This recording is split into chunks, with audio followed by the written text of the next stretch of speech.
Mon patron ne m'aime pas. Ma collègue ne m'aime pas. Tel m'a mis des bâtons dans les roues. Qu'est-ce que je fais? Ça, c'est une question que beaucoup posent en entreprise, les relations avec les autres. Et ça devient souvent très, très compliqué quand on ne sait pas qui on est. Alors, la réponse, elle est simple, je vais vous la donner. Ton patron ne t'aime pas, aime-le. Ta collègue ne t'aime pas, aime-la. L'autre qui te met les bâtons dans les roues, aime-le. Ça paraît bizarre, n'est-ce pas? Les disciples de Jésus aussi, à l'époque, quand il leur a fait cette recommandation, ont trouvé ça très bizarre. Et c'est un truc que j'ai toujours trouvé très, très bizarre. Parce que, personnellement, j'ai toujours trouvé que c'était tellement illogique dans sa pensée et dans ce texte où il disait, pour ceux qui le connaissent, où il peut dire, priez pour vos ennemis. Faites du bien à ceux qui vous font du mal. Ça n'a pas de sens si on se réfère aux normes de notre époque, ou en tout cas de nos vies ou de nos relations ou de nos environnements ou de nos sociétés. Parce que même la société, elle n'est pas conçue comme ça. Les lois ne sont pas conçues comme ça. Les règles ne sont pas conçues comme ça. La règle dit quand quelqu'un fait du mal, on le punit. On lui fait du mal. Parce que punir, c'est faire du mal également à l'autre. Et donc, on a alimenté ces schémas et c'est devenu le schéma normal pour nous. Mais ce ne doit pas être le schéma normal pour un enfant de Dieu. Le schéma normal pour un enfant de Dieu, c'est justement de faire le contraire. C'est d'être en totale contradiction avec ce que les autres attendent de nous. Quand quelqu'un vous fait du mal, il s'attend à ce que vous lui répondiez en faisant du mal. Et ce que Jésus nous dit, c'est que la réponse doit être autre. Et quand vous prenez la personne à contre-pied et qu'au lieu de lui faire du mal et de répondre au mal par le mal, vous répondez par le bien, vous déstabilisez complètement la personne et elle ne sait plus exactement comment se comporter.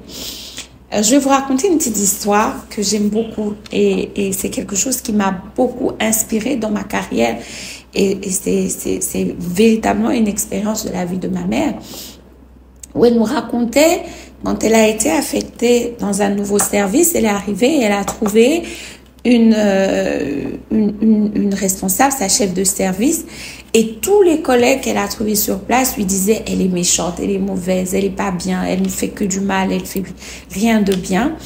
Et elle a écouté les autres et s'est dit bon, je vais me faire ma propre idée. Et un matin, elle est arrivée, elle a trouvé le bureau de la patronne qui n'était pas propre, il était sale. La femme de ménage n'était pas venue. Alors, elle a pris un balai, une serpillière, et elle a nettoyé le bureau de la patronne. Elle lui a nettoyé son bureau, elle a balayé, et la patronne arrive et elle la trouve dans son bureau en train de nettoyer. Et juste simplement pour rappel, ça faisait une semaine qu'elle avait pris fonction et la même patronne l'ignorait royalement. Et tous les autres lui expliquaient que c'était normal, c'était son comportement. Et ce jour-là, elle fait ça. Elle lui nettoie son bureau. Elle pose cet acte d'amour, cet acte de générosité. Et dès ce jour-là, elles sont devenues les meilleures amies. Et en vrai, elles sont amies jusqu'aujourd'hui.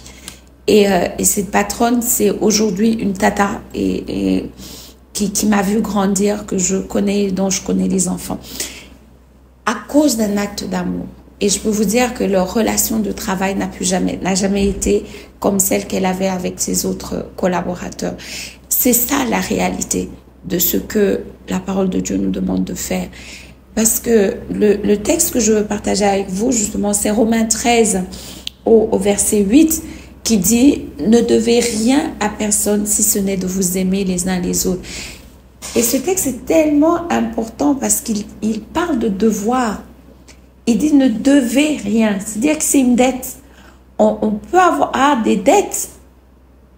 Et il dit de ne pas avoir justement de dette. Mais la seule dette qu'on doit avoir envers l'autre, c'est de l'aimer.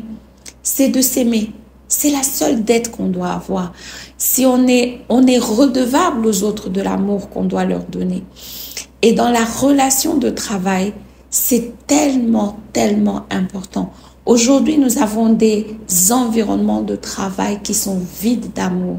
Nous avons des environnements de travail où nous avons la dette de la concurrence, nous avons la dette de la jalousie, nous avons la dette du paraître, nous avons la dette d'appuyer les autres et pour évoluer. Ce n'est pas ce que la parole nous demande de faire. La seule dette que nous devons avoir les uns envers les autres, c'est de nous aimer. Parce que l'amour change les relations.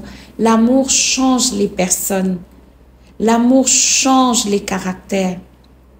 L'amour, c'est comme la goutte d'eau qui tombe sur un rocher de manière régulière. Pendant longtemps, elle finit par casser la roche. L'amour est capable de faire ça. Et c'est la raison pour laquelle Jésus nous demande d'agir en contresens de ce que le monde nous demande de faire. Si on te gifle sur la joue gauche, donne la droite. Si quelqu'un te dit, fais 1 mile, tu fais 2. Celui qui veut prendre ta veste, tu donnes la tunique. C'est tellement profond ces passages. Et si on les comprend, on comprendra que la relation qu'on a avec les autres au travail doit être une relation d'amour. Si le collègue me fait du mal, je l'aime quand même. Il ne m'aime pas, je l'aime. Je ne suis pas obligée de répondre par le mal. Parce que si je décide de ne pas l'aimer, c'est mon cœur que je corromps. Or, le cœur que nous avons, nous l'avons vu dans tous les précédents épisodes. Il nous a été donné par quelqu'un. Ce qu'il attend de nous, c'est que nous témoignons de lui. C'est que nous pratiquions ce qu'il est, ses valeurs. Alors, on ne peut pas avoir la dette de la concurrence, ni de la jalousie, ni de faire du mal. Non. La seule dette que vous avez envers vos collègues, envers votre N+1, envers les N-1, c'est la dette de l'amour. Pratiquez l'amour au quotidien et vous verrez à quel point ça change vos relations et à quel point ça vous préserve de la méchanceté. Nous en discuterons au prochain épisode. D'ici là, que Dieu vous bénisse.